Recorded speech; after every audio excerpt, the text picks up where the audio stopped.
저는 사실 뭐 간밤에 CES가 있었기 때문에 미증시가 일제히 상승하지 않을까라고 했는데 좀 아쉽게도 일제히 좀 하락하는 분위기를 나타냈습니다. 그래도 우리는 CES부터 좀 이야기를 나눠보면 좋을 것 같은데 그럼 가장 먼저 헤드라인부터 열고 나서 질문 이어가 보도록 하겠습니다. 오늘 우리가 함께 나눠볼 이야기를 트럼프 2기 시대 미국의 AI 반도체 패권을 잡을 수 있을까라는 겁니다. 역시나 CES로 또 이어질 수밖에 없을 것 같습니다.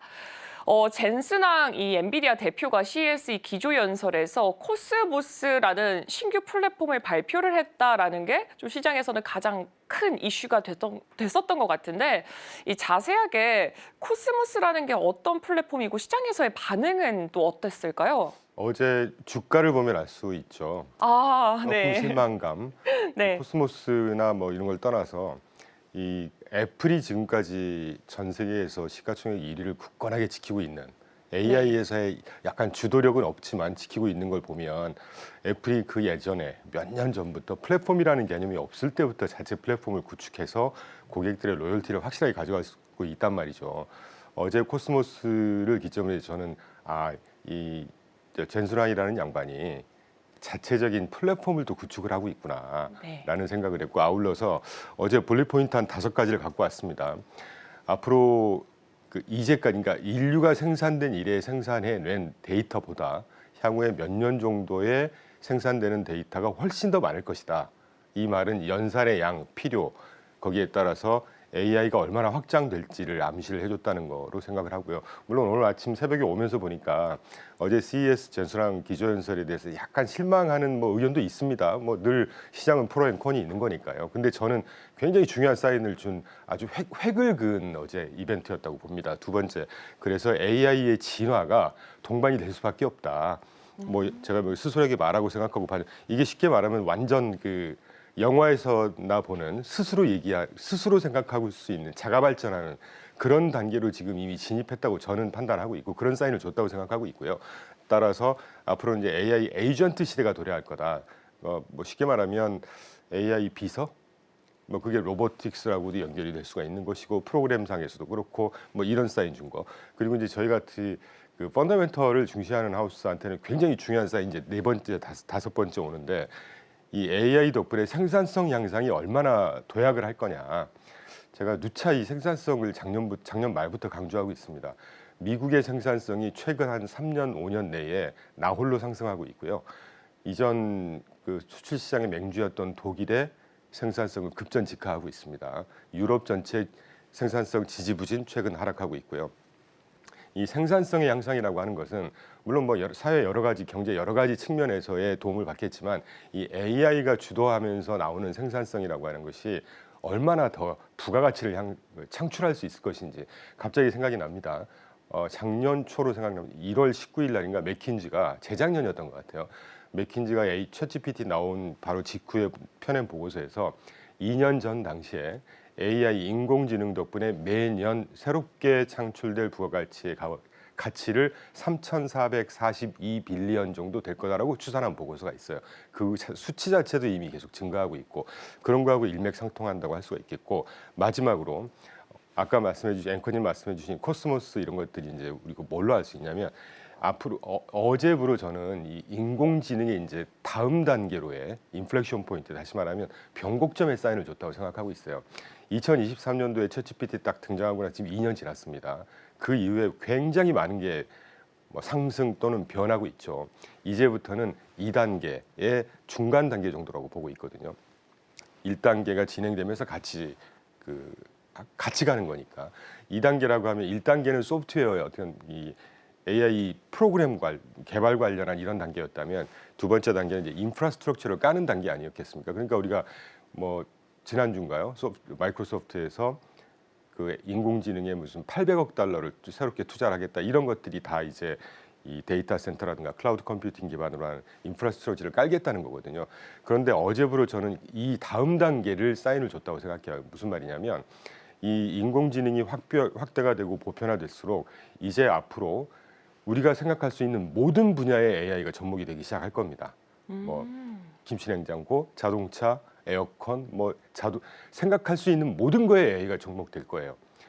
그걸 어디서 알 수 있냐면 작년 하반기부터 이제 브로드컴이 갑자기 뜨기 시작했잖아요. 브로드컴이라고 하는 회사가 생산하는 반도체는 엔비디아는 그 범용 반도체입니다. 사실은 이 브로드컴이라고 하는 건 주문 제작형 반도체잖아요. 그러니까 이걸 미루어 짐작해 보면 AI가 이제 특정한 분야에 계속해서 필요에 따라서 더 전문적으로 필요한 인공지능을 탑재한 반도체가 필요해지고 있다는 얘기예요. 그거하고도 일맥상통한다라고 생각을 하고 있기 때문에 어제 저 같은 경우는 굉장히 중요한 변곡점의 한 획을 그은 기조연설에서의 이벤트였다라고 생각하고 있습니다. 그런데 주가가 빠진 건 그러니까 제 2년 전부터 보니까 엔비디아의 경우에는 불과 작년 1, 4분기 때 경이로운 실적을 발표했는데도 불구하고 그날 상당히 많이 빠졌어요. 그 이후에 2, 4분기, 3, 4분기 때도 비슷한 패턴입니다. 그러니까 이거는 시장에서의 기대감이 굉장히 과도했다고 생각할 수밖에 없는 것 같아요. 그러니까 이 펀더멘털, 기업의 펀더멘털이라고 하면 EPS 성장률이라든가 매출액 성장률이라든가 뭐 ROE라든가 이런 것들일 텐데 그게 이제 성장을 하다 보니까 주가가 반영을 하는데 그걸 과하게 반응을 한 거죠. 과하게 반영한 만큼 다음에 더 좋은 소식이 나올 거야라고 해서 과도한 반응이었다가 그게 충족이 안 된다고 해서 주가가 뭐 6%, 5% 빠지는 거. 자, 그래서 그게 기조가 꺾일까요? 제가 2년 전부터 똑같은 말씀을 드리고 있습니다. 이렇게 주가가 빠지고 할 때 펀더멘털이 꺾이지 않는 조건이라고 하면 저가 매수 기회로 삼으면 될까요? 아니면 열중셔에서 다 짐 싸서 투자 회수해야 될까요? 전자라고 보는 거예요. 그 정도 해석할 수 있을 것 같아요. 네, 이번 기조 연설이 뭔가 이 AI 시장에서 한 획을 그을 수 있는 뭔가 변곡점이 될 수도 있는 그런 포인트가 될 수 있을 것 같습니다. 그렇다면 왜 엔비디아 주가가 빠졌을까? 시장의 기대치가 워낙 높았었기 때문에 이로 인해서 주가가 빠졌을 뿐 오히려 지금이 저가 매수의 기회가 될 수 있다라고 말씀 주셨습니다. 이렇게 되면서 지금 엔비디아가 사실 이렇게 코스모스를 발표를 하게 됐기도 했고 또 여기에 더불어서 이 지포스 RTX 50 시리즈까지 함께 공개를 했습니다. 마이크론의 메모리가 뭐 들어간다라고 하면서 뭐 개장 전부터 마이크론이 굉장히 주목을 많이 받기도 했는데 사실 이게 좀 가장 중요한 포인트로 잡아봐야 될 게 제가 생각했을 때는 좀 가격이 저렴해졌다 이 부분을 들 수가 있을 것 같은데 맞는 말씀이신 것 같아요. 그렇다면 이게 좀 RTX 이번 걸로 인해서 향후의 실적에도 크게 좀 개선이 될 수 있을까요? 충분히 그럴 가능성이 있겠죠. 그러니까 저 조금 이질적인 얘기일 수도 있겠지만 저는 이제 이런 이벤트 또는 이런 새로운 주가 뭐 하다못해 퀀텀 컴퓨팅까지도 지금 막 어제도 제가 뭐 방송에서 보니까 아이온-Q, 뭐 D-Wave 좀 다른 얘기라서 죄송합니다. 최근 1년 주가 상승률이 적은 게 500%, 많은 게 1,800%씩 떴더라고요. 네. 1년 동안. 퀀텀 컴퓨팅 관련. 그러니까 이런 일련의 그 이벤트나 이런 사건들을 쭉 보면서 저는 미국의 역동성을 되게 중요시하게 보고 있어요. 미국이라는 나라가 펀더멘털도 세지만 새로운 그 어떤 새로운 기술, 새로운 분야, 새로운 테마에 따른 또 새로운 어떤 뭐 종목들 이런 것들이 계속해서 나오고 있지 않습니까? 뭐 멀리 갈 것도 없죠. 인터넷 시기 그 전부터 뭐 시스코 시스템스라든가 인텔 지금 뭐 인텔병이 걸려서 쓰러져가는 회사가 됐지만 그 이후에 인터넷을 또 주도한다거나 그 이후에 또 엔비디아 GPU 하나 만들었던 회사가 전 세계 시가총액 2위가 돼버리는 이런 그 이후에 브로드컴이 또 등장하고 마이크론도 마찬가지고 뭐 그 다음 또 퀀텀 컴퓨팅 어제 또 로봇 관련한 사인도 줬었잖아요. 그러니까 이런 것들이 전 세계 시장을 석권할 수 있는 민간의 경쟁력을 이 자생적인 어떤 이 뭐라 그럴까요? 이 다이나믹스가 살아있는 뭐 이런 것들의 관점으로 저는 바라보고 있어요. 지금 좀 이질적인 말씀이라서 답변이 됐을지 모르겠지만 그 정도 생각하고 있습니다. 지금 바로 구독을 눌러보세요.